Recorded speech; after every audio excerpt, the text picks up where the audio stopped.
C'est vendredi. Nous allons, comme on le fait régulièrement ici à Télématin, retrouver le jardinier de Télématin, Monsieur Philippe Collignon, alias Philou, les pouces verts, qui va vous parler du printemps. Dans certaines régions, ce n'est pas tout à fait le cas, nous le savons. Néanmoins, les fleurs sont là, vous les voyez derrière Philippe. Et pour fêter ça, qu'est-ce que vous nous proposez aujourd'hui ?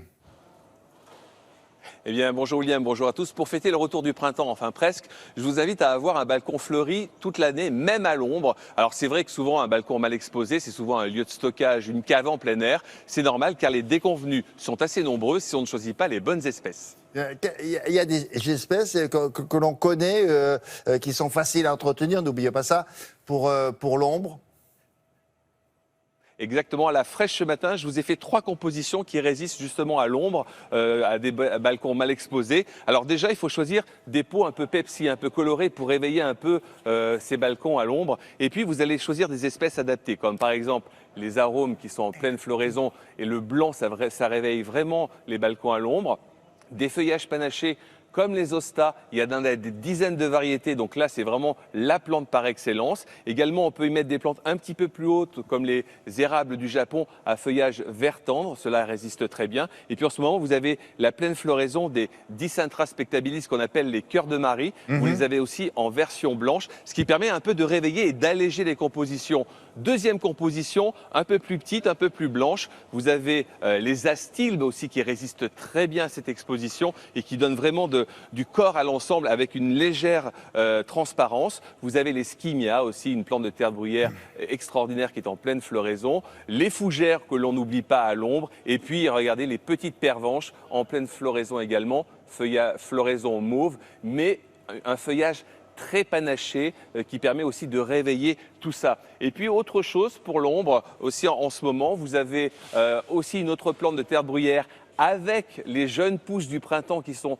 complètement roses. Voilà la grande originalité de cet andromède du Japon. Et puis vous avez regardé la floraison blanche en même temps. Blanc et rosé, ça se marie très bien ensemble.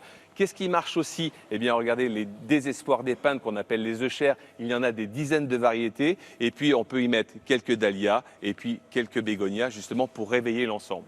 Et tout ça, ça marche à l'ombre ? Tout ça, ça marche à l'ombre. Et en plus, vous avez les exemples de composition que vous retrouverez sur Internet, parce qu'on vous les a mis sur Internet. Ça fait presque une dizaine de fleurs, ça. Hein. Est-ce qu'il y a des astuces, je ne sais pas, à connaître pour les mettre en valeur, là ?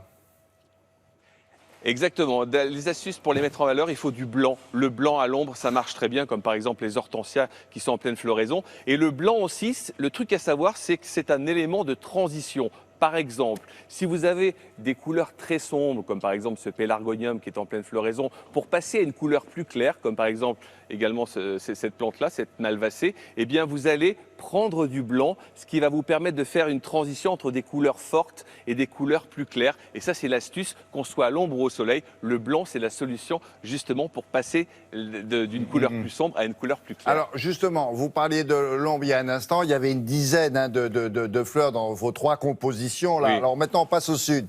Alors qu'est-ce que vous nous recommandez là?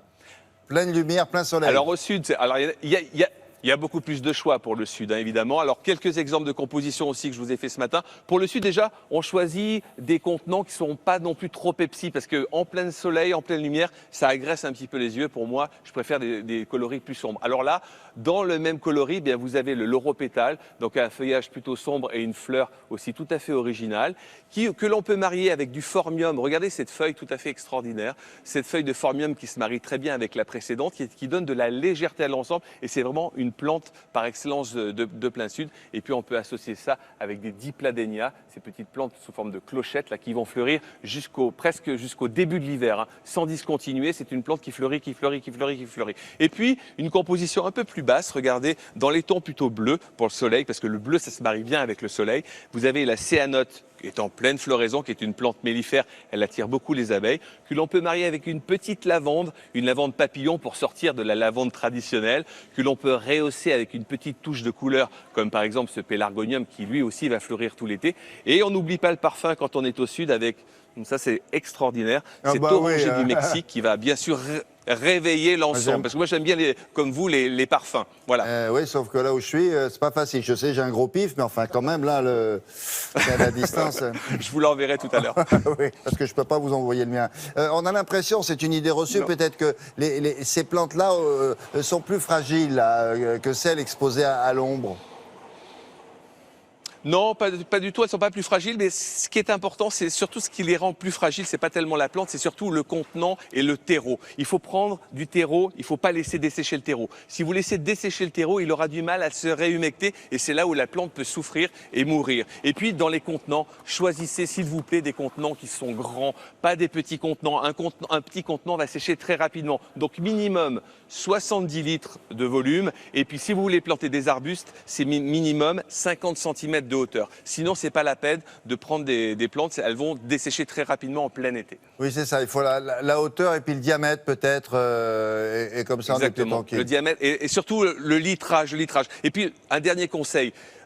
Évidemment, quand vous prenez un grand pot, du terreau, ça coûte un peu plus cher. Prenez des plantes plus petites de la même espèce. C'est-à-dire, plutôt que de prendre des plantes qui mesurent 50 cm, prenez du 20 cm. C'est un peu plus petit, mais au bout de 3 ans, la plante qui mesure 20 cm va être aussi grande que celle qui mesure 50 cm au départ. Donc ça, c'est un bon truc à savoir. Des plantes un petit peu plus petites pour pouvoir mettre de l'argent un peu plus dans les contenants. Merci beaucoup, Philippe. À demain, tiens, par exemple.